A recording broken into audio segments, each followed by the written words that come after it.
નમસ્કાર, સ્વાગત છે આપનું લોકમંચમાં. વાત કરવી છે ખાસ કરીને ચોમાસાની એટલા માટે કારણ કે પ્રી મોન્સૂનની કામગીરીની વાતો ચાલતી હોય છે, પરંતુ પ્રી મોન્સૂન બાદ હવે એક ચર્ચા એવી પણ ચાલી રહી છે જે પ્રમાણે અમદાવાદ શહેરની વાત કરીએ તો અમદાવાદ શહેરના કેટલાક પોશ વિસ્તાર કે જે આ વખતે વરસાદમાં પાણીમાં ગરકાવ થઈ ગયા, સોસાયટીઓમાં પાણી ભરાઈ ગયા, લોકોના ઘરમાં પાણી ભરાઈ ગયા અને ભારે વરસાદ બાદ જે બોપલ ગુમાની ડ્રેનેજ વ્યવસ્થા છે એની ક્યાંક પોલ ખુલી ગઈ હોય એવું કહી શકાય.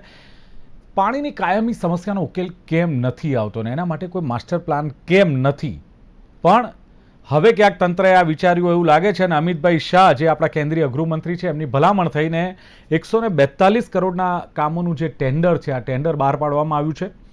બોપલ ને ગુમા વિસ્તારની વાત કરીએ તો આ વિસ્તારો 2021માં અમદાવાદ મ્યુનિસિપલ કોર્પોરેશનની હદમાં ભળી ગયા અને 2021થી 2026 લગભગ 5 વર્ષ થયા છતાં પણ આ સમસ્યાનો ઉકેલ હજુ આવતો નથી અને હાઇડ્રોલોજિકલ અભ્યાસ એક થયો અને એક તારણ કાઢવામાં આવ્યું આ વિસ્તારનું કે જે આ બોપલ ને ગુમા વિસ્તાર છે એ ખાસ નીચો ભૌગોલિક સ્થિતિવાળો એક વિસ્તાર છે અને પૂરતું સ્ટ્રોંગ ડ્રેનેજ નેટવર્ક જે થવું જોઈએ, રોડ રસ્તા બન્યા, વિકાસ ચોક્કસ થયો, પણ જે ડ્રેનેજ નેટવર્ક જે થવું જોઈએ એ સ્ટ્રોંગ ડ્રેનેજ નેટવર્ક પૂરતું થયું નથી અને એના અભાવને લઈને આ વિસ્તારમાં પાણી ભરાય છે જેથી મુશ્કેલી છે.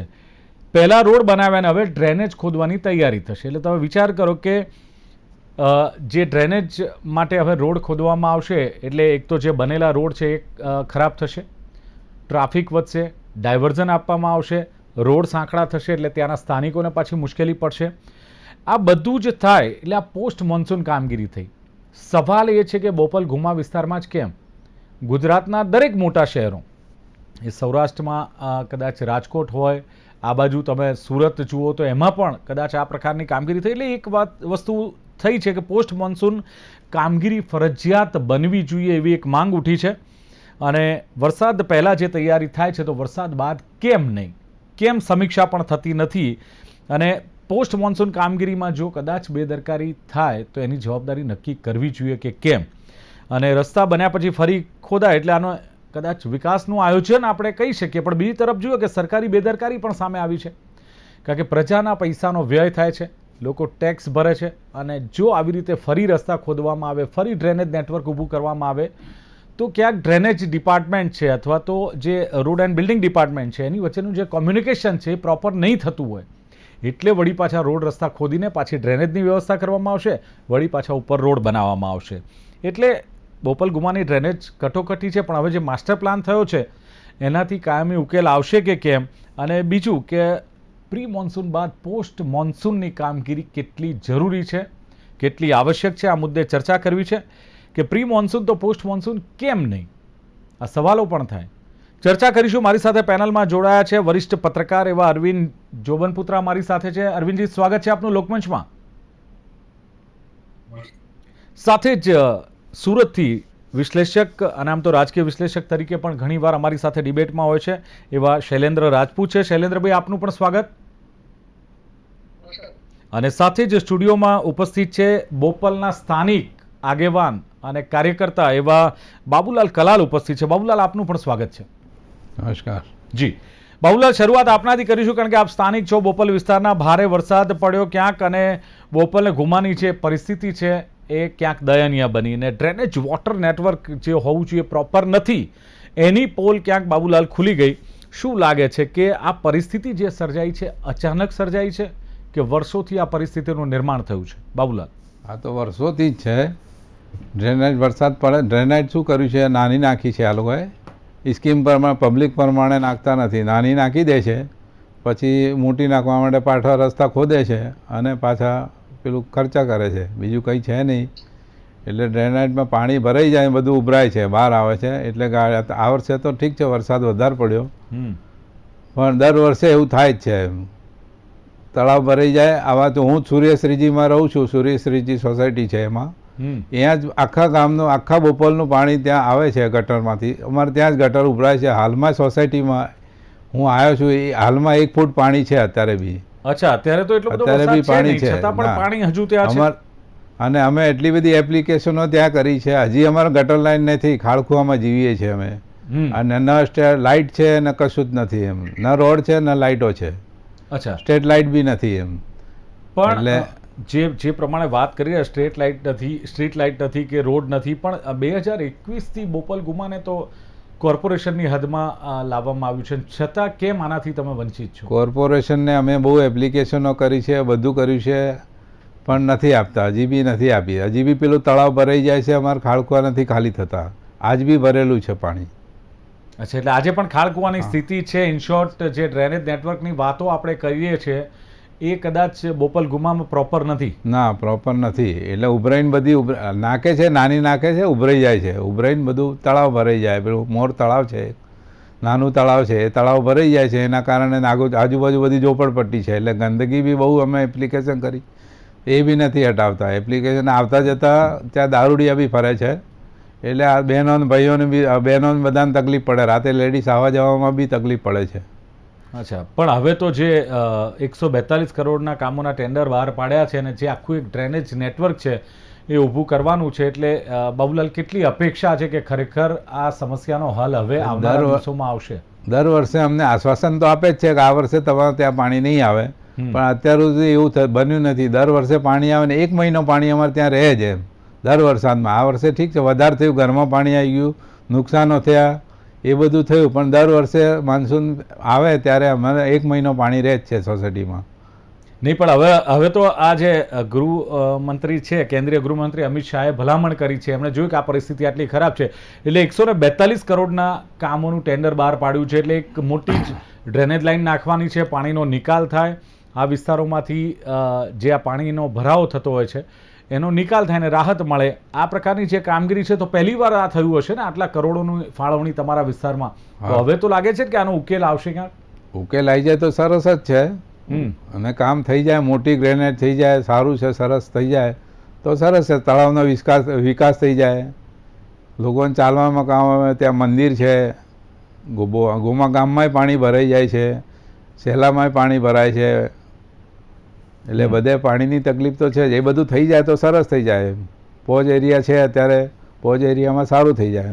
પણ બાબુલાલ, ત્યાંના તમારા સ્થાનિક લોકપ્રતિનિધિઓ હશે ને, ત્યાંના કાઉન્સિલર હશે કે ત્યાંના જે તમારા વિસ્તારના જે ધારાસભ્ય, એને પણ રજૂઆત તો કરી હશે ને તમે? હા, રજૂઆત કરી છે, આઈને બી જાય છે, નથી આવતા એવું નહીં, આઈને જોઈને બી જાય છે, પણ કામ નથી થતું. તો સ્થાનિકોની માંગ શું છે અત્યારે? સ્થાનિકોની માંગ એ જ છે કે આ રોડ રસ્તા સરસ કરી આપો, ગટર લાઈન મોટી નાખી દો, એટલે પાણી જાય.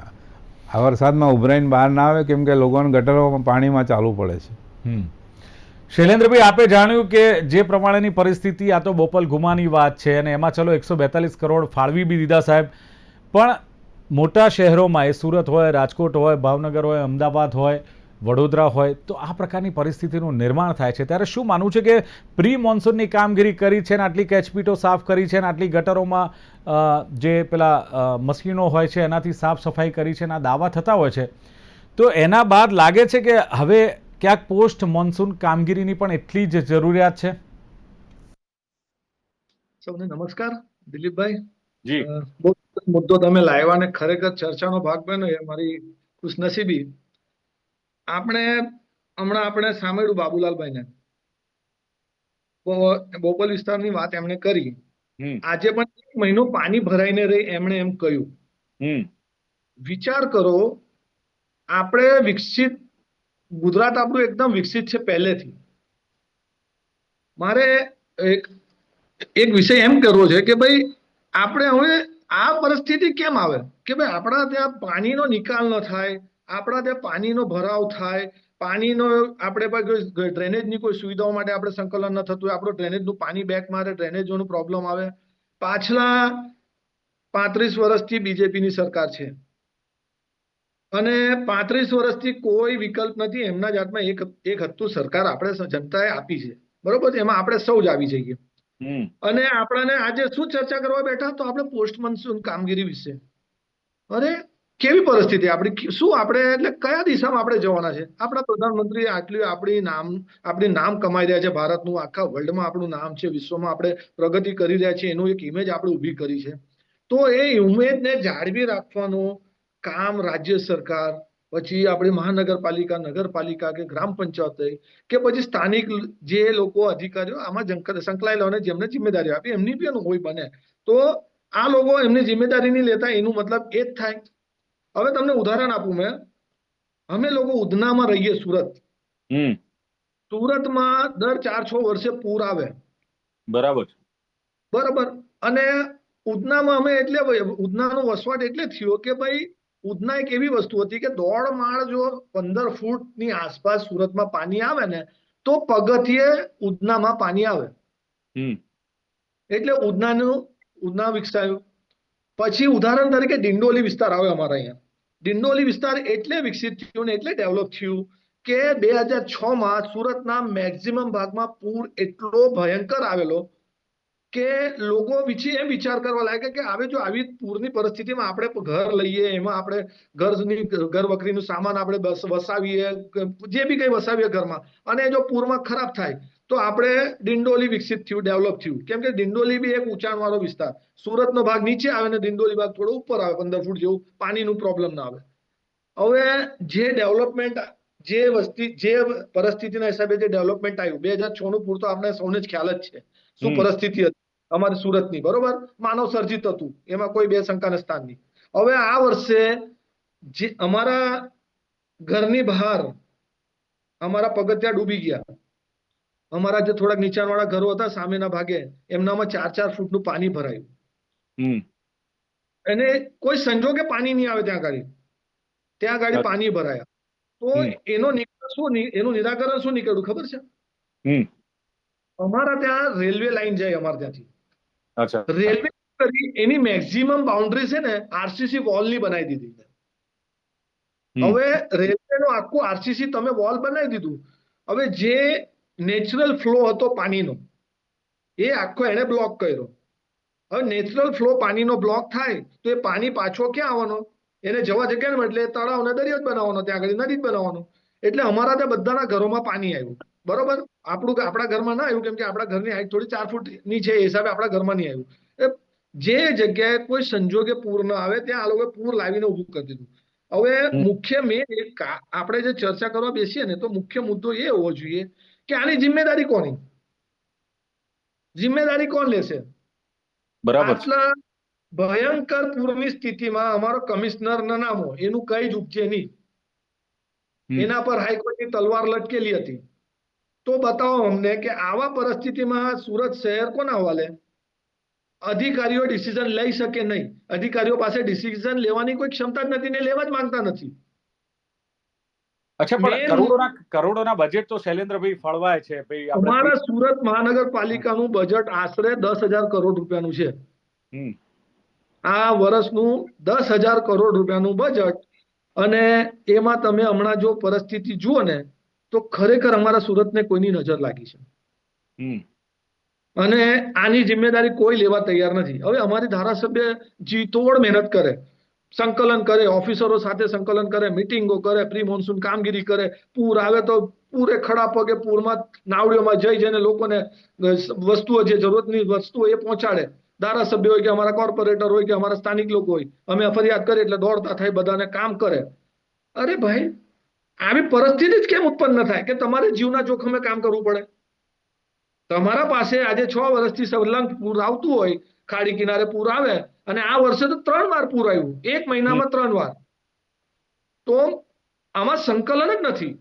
તમે એક વસ્તુ સમજી લો, હું તમારો ટાઈમ 2 મિનિટ લઈ રહ્યો છું કે જે સ્થાનિક પ્રોબ્લેમ હોય ને સ્થાનિક પ્રોબ્લેમ એને એ કોણ પહોંચાડે? ત્યાંના સ્થાનિક લીડરો હોય કે ત્યાંના સ્થાનિક કાર્યકર્તા હોય કે સ્થાનિક જાણકારો હોય. એ લોકો એ મેટર પહોંચાડતો હોય કોની પાસે? એમના આગેવાનો પાસે, જે મેઇન હોદ્દા પર બેઠા હોય એ લોકો પાસે. એ લોકો પહોંચાડે, સમજો એમએલએ પાસે, એટલે પહોંચાડે અમારા કમિશનર હોય કે બધા પાસે. બરોબર. હવે આમાં થાય શું છે કે જે કોર્પોરેટરો ખરા ને એમ કઈ જ ઉપજતું નથી. એના વોર્ડમાં જો 1000 કરોડનું કામ થયું હોય ને તો એને એ પણ નથી ખબર કે આ કોન્ટ્રાક્ટ કોને આપ્યું છે અને કઈ રીતના ટેન્ડર પાસ થયું છે અને આમાં કામ શું કરવાનું છે.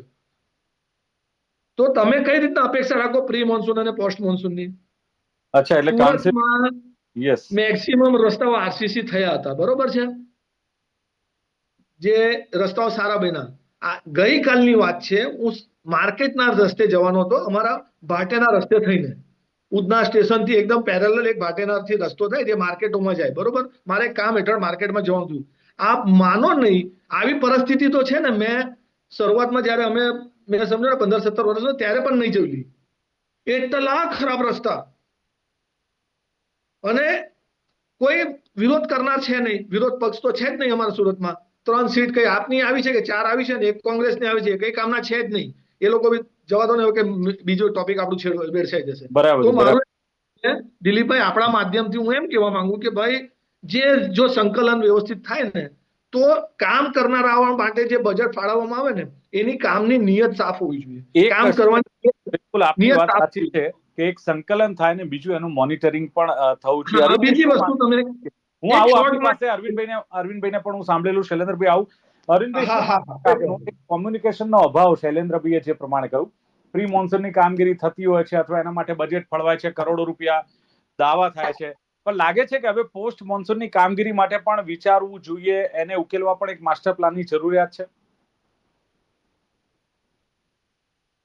દિલીપભાઈ, ખાસ કરીને આ વાત એટલા માટે જાણવા જરૂરી છે કે આપણે જ્યારે કોઈ પણ પ્રોજેક્ટ હાથમાં લઈએ છીએ અને પ્રોજેક્ટને સંપૂર્ણપણે અમલ કરવા માટે કોઈ જવાબદાર વ્યક્તિને સોંપવું જોઈએ, જેનું મોનિટરિંગ બરાબર થઈ શકે, કામ વ્યવસ્થિત થઈ શકે અને ક્વોલિટી વાઇઝ થઈ શકે.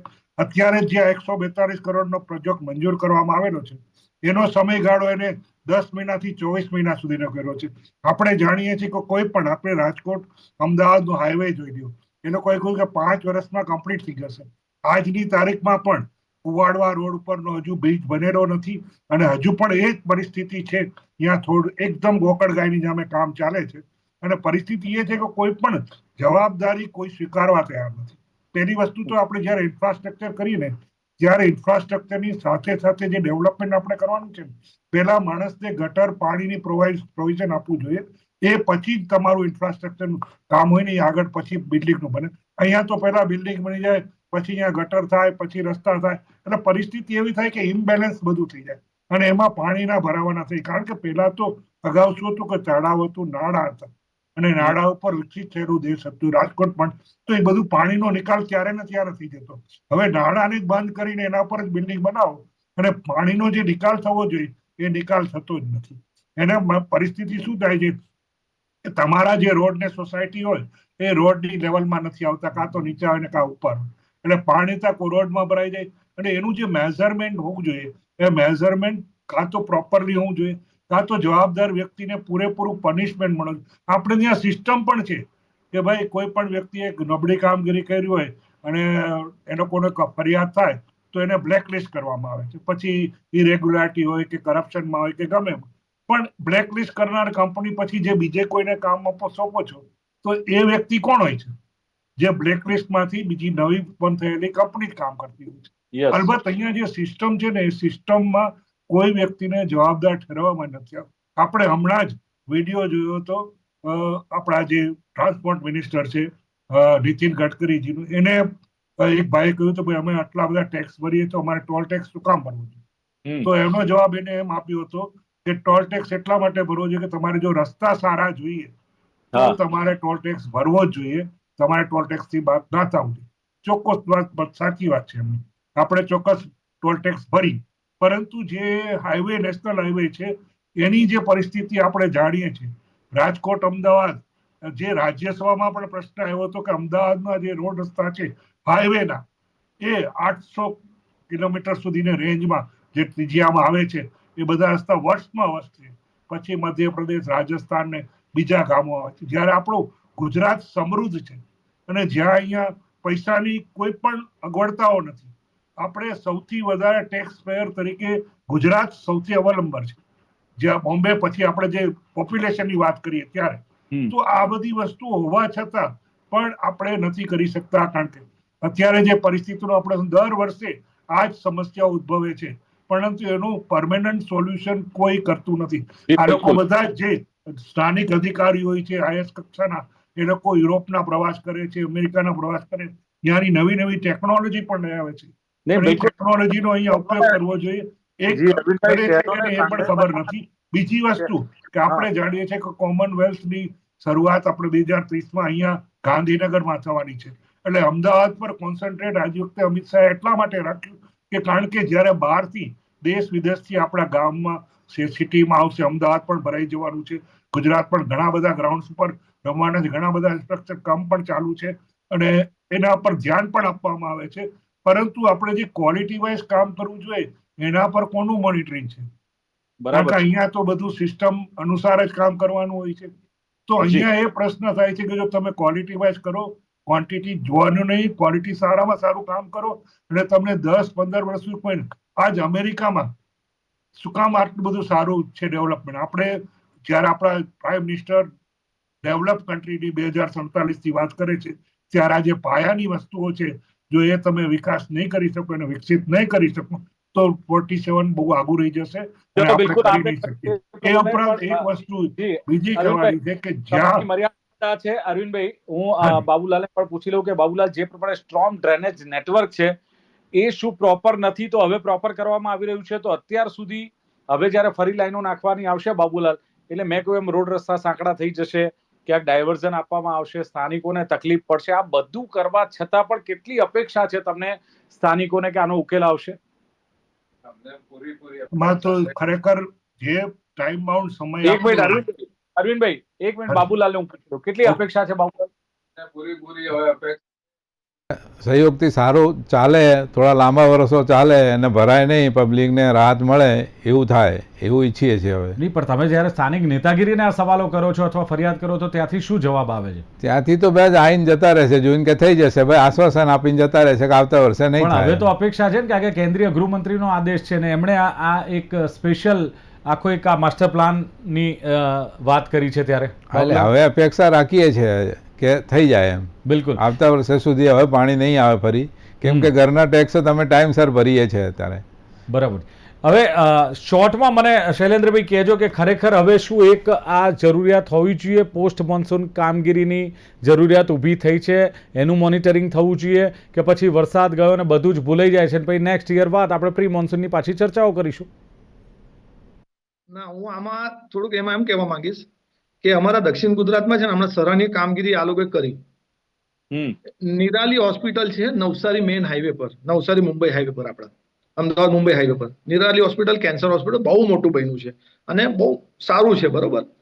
નિરાલી હોસ્પિટલની પાર્કિંગ, એમનું મેઇન ગેટ અને એ બધું એ લોકોએ ખાડી ઉપર બનાવ્યું.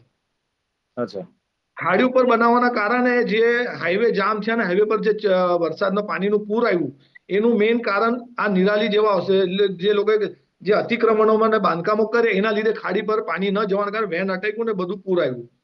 અમારા ત્યાં દક્ષિણ ગુજરાતમાંથી આ શરૂઆત સારી થઈ છે કે નિરાલી જેવા હોસ્પિટલને પણ આ લોકોએ આ વખતે તટસ્થમાં એક મેસેજ આપ્યો છે બધા માટે કે ભાઈ તમે આવી રીતના જે અતિક્રમણો કર્યા છે એના માટે તમારે હવે એનું પરિણામ જે અમે ભોગવ્યું ને અમને જે તકલીફ પડી લોકોને એ હવે નહીં ચાલશે, સાંકી નહીં લેવાય. એટલે નિરાલી હોસ્પિટલનું આખું ને આખું ફ્રન્ટનો ભાગ જે એ લોકો ઓક્યુપાઈ અતિક્રમણમાં કરેલું ખાડીનું એ લોકો ખુલ્લું કર્યું છે અને સાથે સાથે એ રોડ પર પાછું બીજું એક મોટું અતિક્રમણ હતું એ પણ એ લોકો ખુલ્લું કર્યું છે. એટલે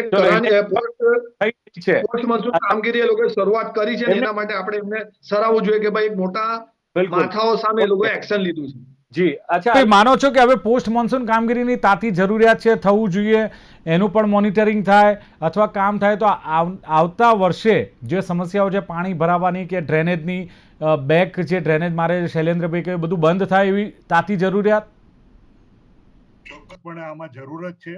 જે મોનિટરિંગ કરવું પણ એટલું જ જરૂરી છે. ક્વોલિટી વાઇઝ કામ થાય અને ટાઈમ બાઉન્ડ કામ થાય તો જ આ વસ્તુ શક્ય બને, તો જ જે અમદાવાદનો જે વિકાસ છે અને એટલા બધા બિલ્ડિંગો બને છે તો એની સમસ્યાઓમાં આપણે જાણીએ છીએ કે જૂનું અમદાવાદ જોઈ લ્યો, રતન પોળકેની જૂની જોડી, અહીંયા આજ પાણીની સમસ્યા નથી. એટલે કેટલા વર્ષો પહેલાનું એ લોકોનું પ્લાનિંગ હશે ત્યારે અહીંયા પાણી નથી ભરાતું. એનું કારણ શું છે? એનું ઇન્ફ્રાસ્ટ્રક્ચર જ એ રીતે કરેલું હતું. અત્યારે જે ઇન્ફ્રાસ્ટ્રક્ચરના જે પ્રશ્નો છે એમાં પહેલેથી જ પાયાની વસ્તુઓ નથી. આપણે યુરોપિયન કન્ટ્રીમાં જાઓ, અમેરિકામાં તો કોઈ પણ નેગ્લિજન્સી કાર્ય કરે જવાબદાર વ્યક્તિ તો એને પનિશમેન્ટ ક્રિમિનલ કેસ કરવામાં આવે છે. એમાં એ 30 દિવસથી 7 વર્ષની સજા પણ કરવામાં આવે. જો આપણે આ રીતનો કાયદો બનાવીએ કે જવાબદાર વ્યક્તિને મર્યાદા છે સમયની મર્યાદા શૈલેન્દ્રભાઈ શોર્ટમાં 1-2 વાક્યમાં મને જવાબ આપજો, કારણ કે નથી સમય. પ્લીઝ શૈલેન્દ્રભાઈ. પ્લીઝ મેં ખાલી એક જ તમારા માધ્યમથી એક રિક્વેસ્ટ કરવા માંગીશ કે એક વસ્તુ કે એક સૂચન મૂકીશ. આપણે એક લાસ્ટ ટાઈમના જે આપણે ડિબેટમાં બેઠા હતા ત્યારે આપણે કહ્યું હતું કે જો ઉપરવાસમાં પાણી પડે તો સુરતને એક વાચા મૂકવા માંગુ છું. આ વખતે ઉપરવાસમાં 2.5 થી 3 લાખ ક્યુસેક પાણી છોડવામાં આવ્યું. એક જ દિવસમાં 15 થી 17 ફૂટ પાણી ઉકાઈ ડેમમાં આવી ગયું હતું. Right. આપણે લાસ્ટ ટાઈમ ચર્ચા કરી હતી. હું તમારા માધ્યમથી હું સુરતની ગણતરી દક્ષિણ ગુજરાતની કરું છું કે હા. તમારા માધ્યમથી એમ રજૂઆત કરવા માંગીશ કે ભાઈ જે પણ લોકોએ ઓદા પર બેઠા, જે લોકોએ આ જિમ્મેદારી લીધી છે ને જે લોકો આમાં કામમાં લાગેલા છે એ લોકો આ વસ્તુને ધ્યાનમાં રાખે કે 18 ઇંચ વરસાદ સુરતમાં પડે અને 2.5 થી 3 લાખ ક્યુસેક પાણી જો છોડવામાં આવે અને ન કરે નારાયણ દિવસે પૂનમ કાં તો અમાવસ હોય હા તો તો શું પરિસ્થિતિ થાય એની એક પાછી તમને પૂછ કે 2.5 થી 3 લાખ ક્યુસેક પાણી હમણાં છોડવામાં Okay. આવે ને પૂર આવે. ઓકે બહુ સરસ વાત કરી છે. કે આટલો વરસાદ થાય 18 ઇંચ તો પછી આટલા લાખ ક્યુસેક પાણી છોડવામાં આવે તો પરિસ્થિતિ ગંભીર થાય.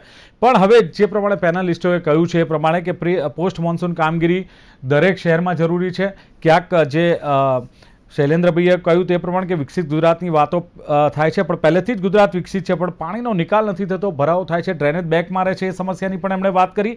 અને ક્યાંક સુરતને તો નજર લાગી છે અને ઘણી બધી સમસ્યાઓ એમણે વાત કરી. અરવિંદભાઈએ કહ્યું તેમ કોઈ પ્રોજેક્ટ હોય તો જવાબદાર વ્યક્તિ હોય, મોનિટરિંગ હોય, એ નથી થતું અને ખાસ બ્લેકલિસ્ટ કરવામાં આવે છે. પણ અધર બેનર કે અધરના નામે કંપની ઊભી કરીને એમને જ કામ સોંપવામાં આવે છે.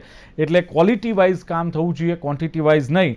અને જે બાબુલાલે કહ્યું એમ કે ડ્રેનેજો નાની છે, હવે મોટી થશે, રસ્તા ખોદાશે, ખર્ચા થશે, અમે ટેક્સ પેયર છીએ પણ અમને પ્રોપર નથી મળતું. પણ આ વર્ષે ક્યાંક જે પાણી ભરાયું છે અને દર વર્ષે ભરાય છે, હવે જ્યારે માસ્ટર પ્લાન છે તો આવનારા દિવસોમાં આમાંથી અમને મુક્તિ મળી શકે છે. તો આથી ચર્ચા પ્રી મોન્સૂનની કામગીરી થાય છે તો પોસ્ટ મોન્સૂન કેમ નહીં એની ને ચર્ચામાં ભાગ લેવા બદલ અરવિંદ જોબનપત્રા, શૈલેન્દ્ર રાજપૂત ને બાબુલાલ કલાલ ત્રણે જોડાયા. ખૂબ ખૂબ આભાર. Thank you very much. Thank you ji. તો દર્શક મિત્રો, લોકમંચ કાર્યક્રમમાં હતી આજની ચર્ચા. ચોમાસા પહેલા પ્રી મોન્સૂન કામગીરી તો ચોમાસા બાદ પોસ્ટ મોન્સૂન કામગીરી કેમ નહીં. ફરી મળીશું. જોતા રહો લોકમંચ. નમસ્કાર.